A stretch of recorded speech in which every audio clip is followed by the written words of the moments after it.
छींकी तो फोड़ ही दिए, सारा दही बह गया पूरे घर में।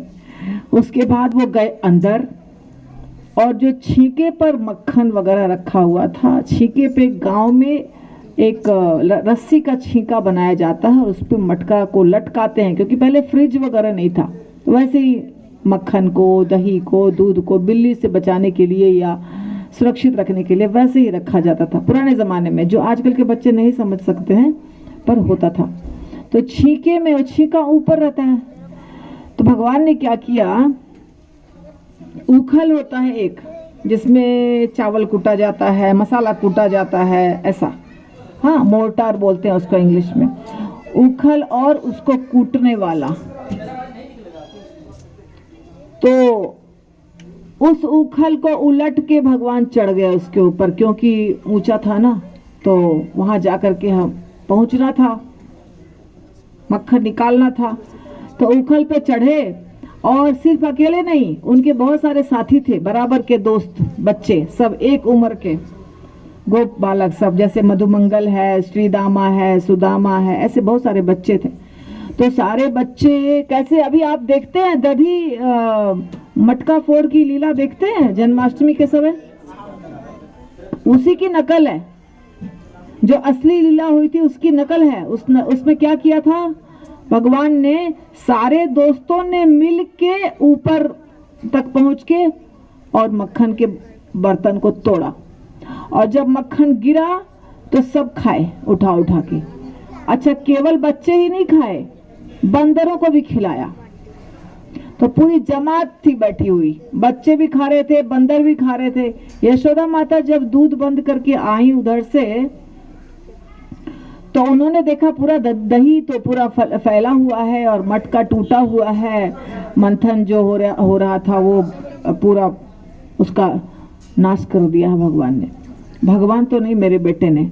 इसके बाद यशोदा माता समझ गई कि ये किसकी लीला है, किसकी क्रिया है, और माता एक छड़ी ली, आज को जरूर पिटूंगी, आज मैं इसको बच्चा समझ के छोड़ देती हूँ, लेकिन आज मैं इसको जरूर पीटूंगी।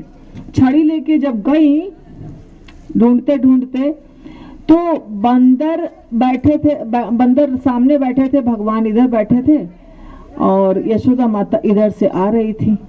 तो बंदर के आंख में यशोदा माता के छवि को देख लिया भगवान ने, दिखता है ना छवि,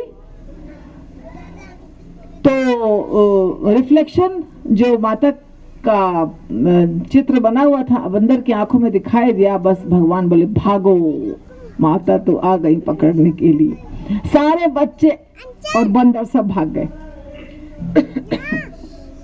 सब बच्चे अपने अपने घर भाग गए, और बच गए कौन? कृष्ण। तो कृष्ण, अब उनका घर बहुत बड़ा है, अभी भी आप देख सकते हैं 84 खंबा, 84 खंबा उनके घर में पहले जो था वही खंबा आज भी है, जो आप गोकुल में दर्शन करते हैं। तो बड़ा सा महल था नंद बाबा का। तो भगवान दौड़ने लग गए, भागने लग गए माता से बचने के लिए, अपने आप को बचाने के लिए, और माता भी अपने बच्चे को पकड़ने के लिए उनके पीछे पीछे भागने लग गई। बहुत देर तक दोनों भागते रहे, सुबह से शाम हो गई, भगवान पकड़ में नहीं आ रहे थे, क्योंकि भगवान छोटे से बच्चे थे और माता थोड़ी मोटी हेफ्टी बॉडी, क्योंकि उनके पास घर में बहुत दूध दही था, तो खाया पिया शरीर था पूरा, तो दौड़ नहीं पाती थी ज्यादा जोर से। उन्होंने बालों में फूल लगा के रखे थे, चोटी बना के रखी थी, सब खुल गया, चोटी खुल रही है, फूल खुल के लटक के गिर रहे हैं, कंगन, ये बाल बिखरे हैं, कानों में जो कुंडल पहन लिए हैं वो हिल रहा है, सब परेशान परेशान हो रही है माता। क्यों? क्योंकि पकड़ में नहीं आ रहे हैं कृष्ण।